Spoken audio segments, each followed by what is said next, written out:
government doesn't like it when you no longer need them. The government doesn't like it when you no longer need their welfare state or their support or any of that, because you independently make money. If you don't position yourself in a way to make your own money and be free, you are gonna be living a life of... The more irreplaceable people that we have that are not leaning and relying on an organization, institution, or the government to take care of them, taxes goes lower. There's a lot of things going on today, but my biggest thing would be whoever I am that's listening to this, whatever country you're living in, we're seeing a lot of this stuff taking place all over the world. Number one thing you got to do to be irreplaceable and have a lot of backing when you speak and have a lot of weight is, one, go make your millions, okay? Two, make the investments to be protected financially yourself, your family. You don't have to worry about what somebody else is going to do to you. If you accept a job or career or whatever you're doing it because you're choosing to do it, not because you're forced to do it. You choose to put yourself in that kind of a situation. And if you do that, a government and an institution fears somebody like you because you don't need them. You know, there's always this notion about when moms and sons or father and sons, kids, sometimes they go through this challenge because the kid's growing up always needing mommy and daddy for money. Always needing mommy and daddy for money, mommy and daddy for money, mommy and daddy for money. Then there's this awkward transition where mommy and daddy can threaten to take stuff away from the kid by saying, if you don't do this, I'm not gonna give you an allowance. And eventually the kid says, listen, I make my own money now, $20,000, that threat doesn't work anymore. And parents sometimes is uncomfortable to give up that control, they lose it, right? So the government doesn't like it when you no longer need them. The government doesn't like it when you no longer need their welfare state or their support or any of that, because you independently make money. If you don't position yourself in a way to make your own money and be free, you are gonna be living a life of conformity and being a hostage. That is not a situation. We were not created to be held hostage by another organization because we desperately need them. We are created. We were created to be creative and solve many different problems. Unfortunately, you cannot do that when you're relying on the government. How do you solve that? By exactly what Robert's talking about, which is sales.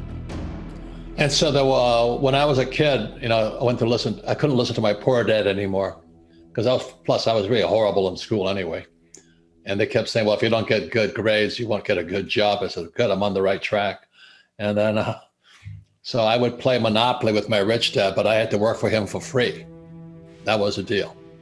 And he says, if I pay you money, you think like an employee. So I would work for him for free, and then he'd play Monopoly and teach me. So as I got older, when I was about 12 years old, he says, okay, your graduate course is this. I had to go to he had a lot of rental units. He called them rental units. My poor dad, the school teacher, called them slums, you know? And I think you know the formula, Patrick, is the real estate buys the land. So rich dad was putting up these military Quonset huts on this really great land, but the Quonset huts, the military were buying the land. So he put these little cheap ass Quonset huts up there. And my poor dad went nuts. You know, he went, oh, how dare you do that? He's taking advantage of all these people. He's a complete Marxist socialist. So when I was about 12, rich dad says, okay, we played enough Monopoly. You're gonna graduate. And so the next graduation course was I had to go knock on doors and collect rent. I tell you, Patrick, I learned more about life knocking on doors, wow, collecting rent, because everybody who was late in their payments had an excuse. They all had a TV set. I could hear it going in the background. They weren't working, and they didn't pay their rent. It was one of the best educations I ever had. I can only imagine. Oh my God, at 12 years old? Wow. And so that kind of, you know, that also twisted my path because my poor dad had excuses too, if you know what I mean. I heard similar excuses collecting rent from these very, very poor people. And I heard the same excuses at home. And so that's why when Rich Dad said to me, when I came back from the Marine Corps, he says, you better learn how to sell. I didn't want to do it because nobody likes rejection. Everybody hates rejection. I'll tell you two stories. Was that when I was in Sunday school, I was about 7. And my Sunday school teacher asked me, she says, why were the 3 wise men wise? And I said, well, because they were rich. And she goes, no. Why were the 3 wise men wise? I said, because they were rich.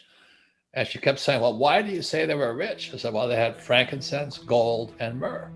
And they came to give it to them. I'm not pushing religion here, but I went to a Christian school, Sunday school. So they had frankincense, gold, and myrrh. And she said, they were rich. She says, no, that's not the answer I'm looking for. And here's this young Sunday school teacher. She says, the reason they were rich is they always sought the best teachers. And I went, holy mackerel. So Patrick, about 2 years later, when I realized I'm not learning jack from my school teachers, and I go to a really rich kid's school, and I go, how come they're rich and I'm poor? My old man's the head of education, PhD, and I'm still poor. And I realized I had bad teachers. So what happened then is that my poor dad was a pretty good guy. He says, you should listen to your best friend's father, who was rich dad. I said, why listen to him? I said, because he's an entrepreneur. And I said, what are you? He says, poor dad says, I'm an employee.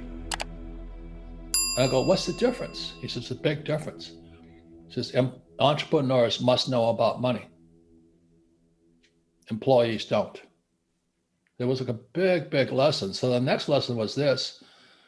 So I got this job at Xerox, the same story you have is I get my little handy dandy sales planner up. I'm dying.